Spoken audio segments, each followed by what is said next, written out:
Hello, I'm Philip Khan-Panni of pkpcommunicators.com. Let's talk about business presentations. In the next few minutes, I'd like to share with you some of my thoughts on the do's and don'ts, the essential do's and don'ts of business presentations. These are the things that make the difference between success or failure of a business presentation. But first, let me get rid of a couple of misconceptions. The first is that astonishing claim that speaking in public is man's greatest fear.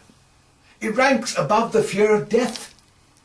Well, if that was so, the American humorist Jerry Seinfeld said, if that was so, then the average person delivering the eulogy at a funeral would rather be in the coffin. Well, that's clearly nonsense. Now, of course, there is anxiety in public speaking, and I'll deal with that in a moment. But let's move on to the second misconception. And this is probably the greatest cause of failure of business presentations. It is the belief that you simply have to deliver your stuff. A fine example of that, and why it doesn't work, was the first speech given by the newly appointed Shadow Chancellor of the Exchequer, Alan Johnson, who turned up at the House of Commons, read a speech that he clearly hadn't written himself, took no questions, and then left. Not only that, he actually gave the journalists a copy of the text. What was the point of Alan Johnson turning up to read the speech to the journalists? So, a lot of business presentations are done in the same way. A text is prepared and is read out with the accompanying slides, and they think that that's enough. So how can you cope with anxiety? Because clearly Alan Johnson was anxious, and he was anxious because he wasn't as secure with his content as he might have been. So the first thing about dispelling anxiety is to know your stuff. You really have to know whatever it is that you're going to be presenting about. And the second thing is you need to focus on your message. Because it's not the content itself that is of importance. We need to know what is the essential meaning of the content that you're putting across. What is it that you think about it? What is it you believe about it? And what is it that you want me or your audience to think about it? That essential content has to be your focus. And if you really believe in it, and you believe that there's something you want people to hear, that will take the anxiety right away. And the third misconception is that in some way your presentation is a competition. That you have to deliver a world-class performance. Well, you don't.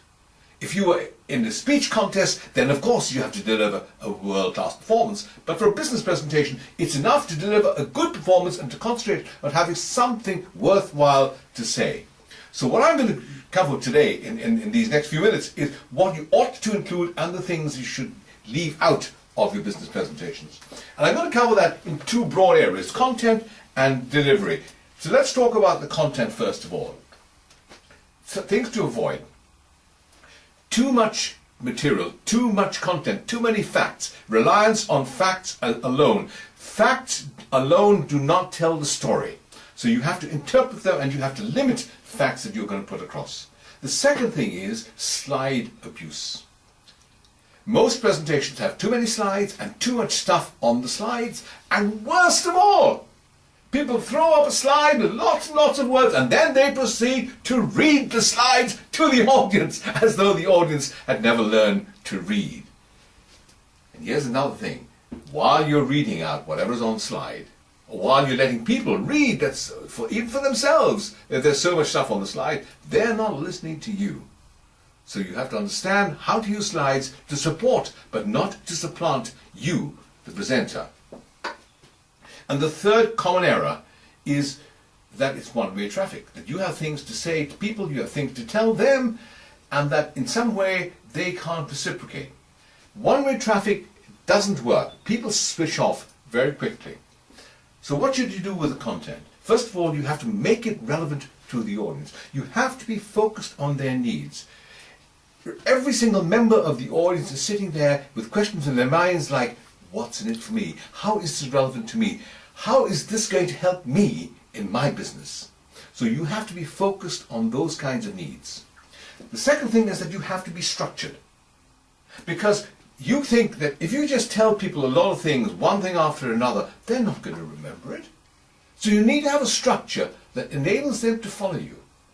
keeps you on track, helps them to keep up with you as well, and most importantly, it helps them to remember. Because if you have a structure, it's like a framework or skeleton that you give to them and say, here's the structure, here's where we start, here's where we are, and help them to know where you are along the way, they can more easily remember that kind of framework, that kind of structure, and then they can put the flesh on the bones again, and that will help them to remember what you told them.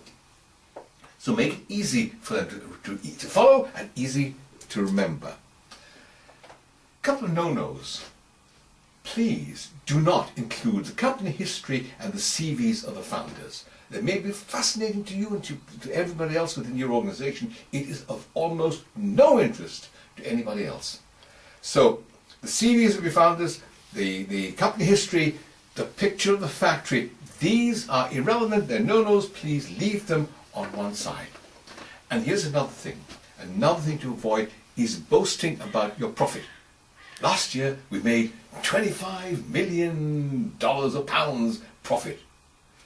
The American speaker J. Douglas Jeffries says, I like the way he talks about that, he says, it's like telling them, last year we took their money and this year we're coming for yours. So, that's about the content. Let's talk about the way in which you put it across, your delivery.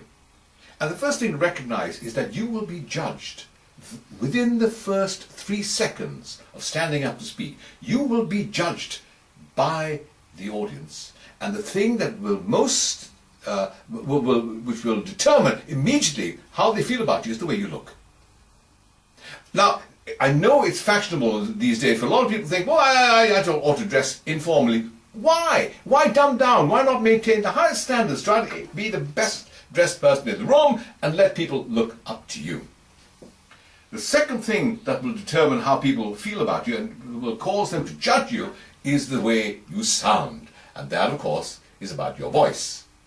Now, I'm sure there have been situations when you've watched maybe a TV broadcaster, maybe a news broadcaster, and you said, I don't like their voice. They may be lovely people, kind to small children and animals, but because their voice grates on you, you take a negative view of them. And exactly the same thing could happen to you when you are making a business presentation. So consider how you sound and do something about it if you don't sound as well as you might. Next thing is eye contact. You see, you have to connect with people. You have to connect with your audience.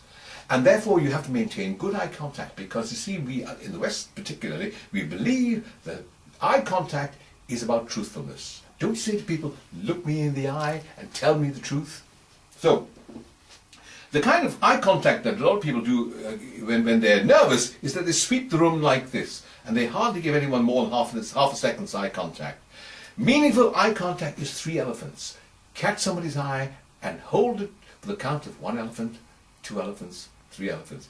Then they know you've talked to them directly. Now, then there's gestures. There's 2 kinds of gestures. There's gestures that describe things. For example, this will describe round, that is big. And then there are gestures of rhythm, gestures that explain how you feel about what you're saying. For example, that might indicate, not so sure. This might be. Don't you agree? The gestures that enhance your meaning are worth doing. Simply to beat time because you're nervous gets in the way. So don't use gestures that are distracting. So, these are some of the essentials that you need to remember that will make the difference between success or failure of business presentations. These are the do's and don'ts. Of course, there are other things as well. There's more, and there's more than I can do for you, because that's what I do. I train people in this process.